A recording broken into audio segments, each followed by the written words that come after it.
सच्चिदानंद रूपाय विश्वोपत्यादि Hathaway तापत्र विनाशाय श्री कृष्णाय वयं नमः।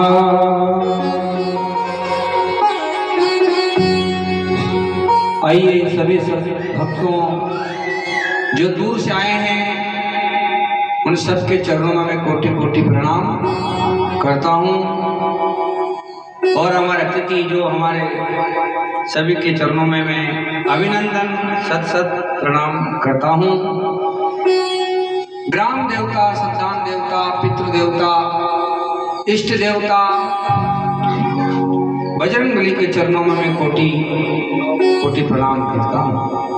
जो सुमरत सिद्ध होई गणनायक करि वदनम गर्व अनुग्रह सोई बुद्ध राशि शुभगन सदन मुख होई वाचार पंकु चढ़े ही गिरिवर गहनम जासु कृपा सु दयाल सकल करी मल दहनम। जिनकी कृपा से टेढ़ा चंद्रमा भी सुंदर हो जाता हूँ, भोलेनाथ के चरणों में मैं कोटि कोटि अभिनंदन प्रणाम करता हूँ।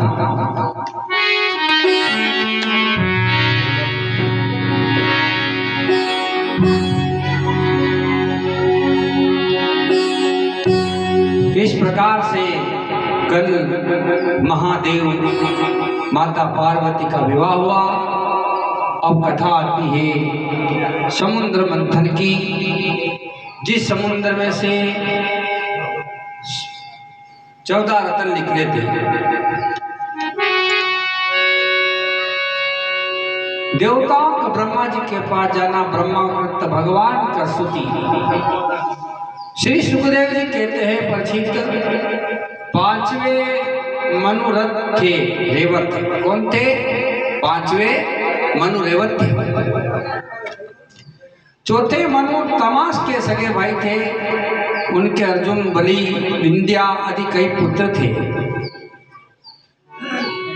उस मनमंत्र में इंद्र ने विभुक भूरत आदि देवताओं के प्रधान थे। वेद शिरा हिरणों पुत्रहु यदि सपत ऋषि थे। ऋषु ऋषि के पत्नी का नाम था बैकुंठ। उन्होंने के गर्भ से बैकुंठ का वास किया था।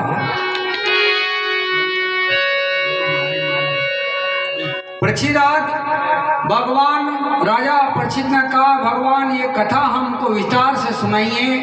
इस कथा को हमको सुनकर बड़ा आनंद प्राप्त होएगा। जय श्री। परीक्षित ने कहा है प्रभु इसी कथा को विस्तार से सुनाइए। श्री सुखदेव जी कहते हैं, सुखदेव जी 88,000 ऋषि गंगा के तट पर मौजूद श्रीमद् भागवत कथा चल रही है वहां। परीक्षित श्री सुखदेव जी कहते हैं, राजन एक बार दुर्वासा जी के मार्ग में ऐरावत पर चढ़े हुए इंद्र मिले।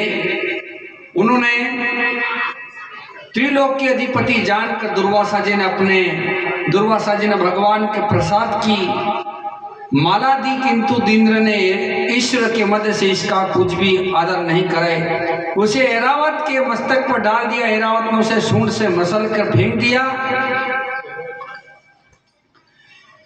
लेकर पैरों में कुचला डाला। इसी से दुर्वासा जी ने क्रोधित होकर श्राप दिया कि तू तीनों लोक सहित क्षीण हो जा। इंद्र ने को दुर्वासा जी ने श्राप दिया। किन्होंने दिया? एक बार दुर्वासा जी ने इंद्र को माला दी, पुष्प की माला। तो इंद्र ने घमंड आ गया था कि मैं तीनों लोक का स्वामी हूँ। तो उन्होंने माला ऐरावत को दे दी। ऐरावत ने हून में मसल कर फेंक दी। तो दुर्वासा जी ने क्रोध किया और कहा कि तू लक्ष्मीहीन हो जाएगा, एक दिन तू पृथ्वी पर गिर जाएगा।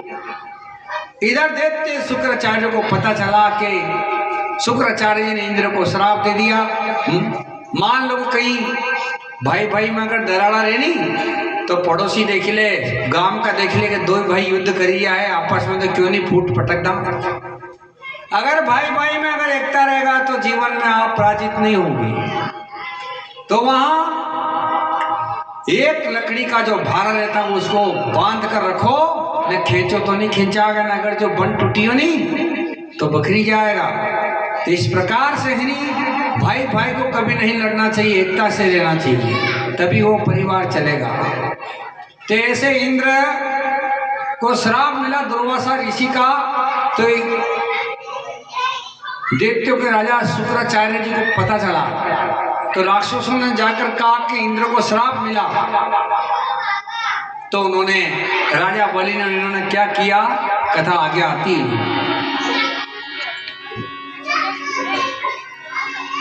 ऐरावत के मस्तक पर डाल दिया, ऐरावत ने उसे सूंड में लेकर पैरों को कुचल डाला। इसी से दुर्वासा जी ने क्रोधित होकर श्राप दिया कि तू तीनों लोक सहित शीर्ण हो जाएगा। इसी श्राप के कारण सूर्य ने देवताओं को युद्ध में पराजित कर दिया। इंद्र गद्दी से उतर गया और देवताओं ने चढ़ाई कर दी। बोलो गोपाल कृष्ण भगवान की जय हो। दैत्य शुक्राचार्य के पास में संजीवन विद्या थी और देवताओं के पास में संजीवन विद्या नहीं थी। तो जितने राक्षस मरते थे, देवताओं के जो गुरु थे शुक्राचार्य उनको जीवित कर देते, और देवता कहाँ से जीवित हुए।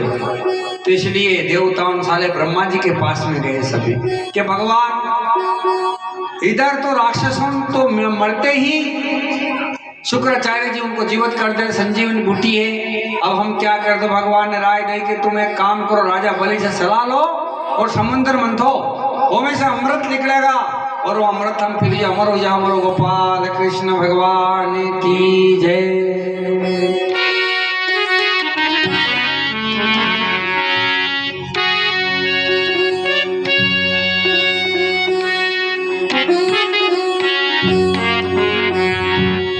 ये बिगड़ी बना देगा बालाजी, थारे आनंद कर देगा।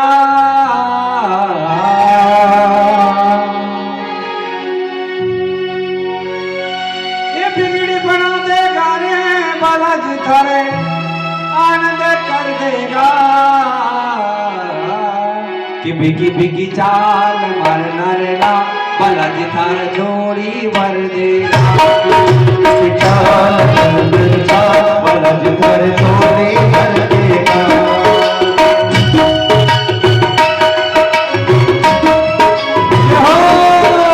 बिगड़ी बना देगा, आनंद कर देगा। बिगड़ी चाल बालाजी जोड़ी भर देगा। बिगड़ी चाल बालाजी थार जोड़ी भर देगा।